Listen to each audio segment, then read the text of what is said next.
So I am from East Texas. I'm from a little bit of a white trash town in East Texas. How white trash, you ask? Usually your Sunday school teacher and your first kiss are the same person. That kind of white trash. I was raised in government apartments for about the first 5 years of my life by a single mom who worked 3 jobs. It was like a Reba McEntire song.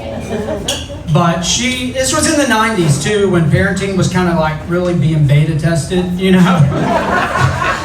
Nobody was taking that shit serious. It was like bowling, they just really did it on the weekends and drunk half the time. But my mom would be gone all the time, so the person that babysat us was just whoever was off work at our government apartments. Yeah, so my sister and I would wake up in the morning and there would just be a stranger smoking a cigarette on her couch, just like, "You kids ever stripped copper before?" It is a miracle that we did not get molested more. Not a big pedophile crowd here tonight. I'm still a little bit white trash. I still battle with it a little bit. Like anytime I have sex with my wife, her credit score goes down. You know? She's at a 750. So I am masturbating a lot. So trying to get that credit score down. Yes. Which also tells you how white trash I am. I thought 750 was the highest you can go. Like I found out that you could get to 800 and I was like, well, I guess my 428 isn't doing anything. But like I said, I am still white trash and it lives in me. You know, I still do white trash things. One thing I do that's very white trash is I get my hair cut from Walmart. Exactly. I get this haircut from Walmart. She called this a fade and then charged me $35. Right? Don't get your haircut at the same place you can buy condoms and tires and expect it to be good, you know? Like, the lady that cut my hair was actually going through a really bad divorce, and I know that because she told me every single detail, you know? She sat me down in the chair and instantly was just like, I think all men should be castrated. How much are we taking off the top? It's like, Brenda, put the scissors down, okay? None off the top. You can barely do the sides, so. But I'm from a town called Grand Saline, and it's a very small town of about 3,000 people. One thing that I actually do like about Grand Saline are the doctor's offices there. They're very sketchy.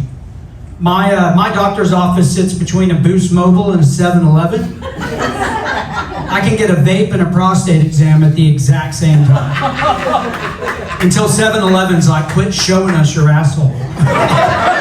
Get your vape and get the hell out of here. So. But my doctor's office, they only take cash. You can't use a card or anything. Check, they're cash. That's what you have to pay. And they give me the same medication for depression as a sinus infection, which is kind of wild, you know? They'll be like, oh, you're coughing up green mucus. You're going to want to try Xanax. It's going to clear that right up. And then I really knew it was sketchy when he took some with me. On his prescription pad, he just wrote, crush it and snort it, okay? That's the best way to do it. So, yeah, he did. You guys doing all right tonight? What a lively crowd. You guys are fantastic. Yeah, there you go. Give it up for yourself being here on a Friday night. Yeah, we love you. I'm not done or anything. I just wanted to cheer you guys on, you know? But, they're right. What a good person I am. This is great. I got picked on a lot. I've got about 6 different holes here, and you can just guess where they all are. So I've got a few under the pants too. So, but I got picked on in school, middle school, high school, all of it, because I look like this, like a Peter Pan version of Blink-182. So. But kids would pick on me because I was in like theater and band and stuff. And they would call me gay for playing saxophone. Oh, shut up. right? I did not realize that that was a cornerstone of the gay community. I did not know that. In my defense, I've also never had a gay guy be like, I like two things, hard cock, smooth jazz. Never happened. But I did get picked on a lot in school. Also because I was a nerd growing up. Yeah, that's right. Like I was into Star Wars and superheroes and all that stuff. My favorite superhero was Spider-Man. And at an age that I will not tell you guys, but I will say it's a double-digit age. I wore a Spider-Man costume underneath my civilian attire to a hospital where my grandfather was dying from a stroke. I don't know why I did it. To this day, I have no idea why I did it. I don't know. I was just like, you're 24, you got to get out of this. But my entire family didn't notice. Nobody in my family noticed. Nobody noticed. No one noticed. The person who noticed, the nurse. That is the person who noticed. She just walked in like, Mr. and Mrs. Morgan, we have the lab result. Is your 17-year-old son wearing a Spider-Man costume under his clothes? My mom just looked back at me and she's like, he plays a saxophone. I don't know if that helps anything, but which is why when I graduated high school, I actually went to the United States Marine Corps. That's my favorite. I live for that. I am a crown eater. So red's my favorite one. But yeah, I went to the Marines because I thought it would toughen me up and, you know, make me more of a man, and no one could ever call me gay after that. I did not realize that I actually went to the gayest place on earth. True story, as soon as I got there, they were like, all right, Morgan, go ahead and strip your clothes, go get in this weird conga line of 45 other naked men that they called nut to butt. I shouldn't have to paint you a picture, but I will. All right, you're in line. Your hand's right here because, you know, I'm a Christian. So, and you're just kind of walking through a bunch of different shower heads going down. And you're all praying the same prayer. Every single one of you are. God, if you're real, please do not let me get hard.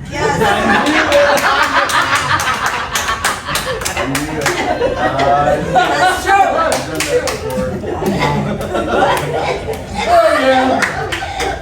I'm actually an atheist now. Lost my faith in God that day. So, I'm also not really a very manly guy either. Like I said, you could probably tell. I really only grew this beard so people would quit thinking that my wife is a lesbian. So we go out anywhere, they're just like, they are very progressive. Very progressive.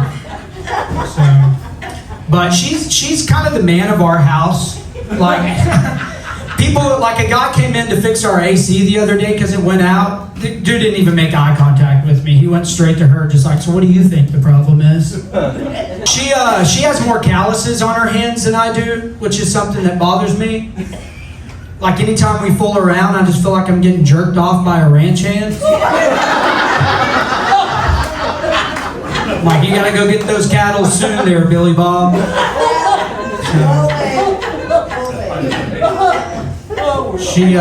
It's summertime. She also has real bad allergies during the summer.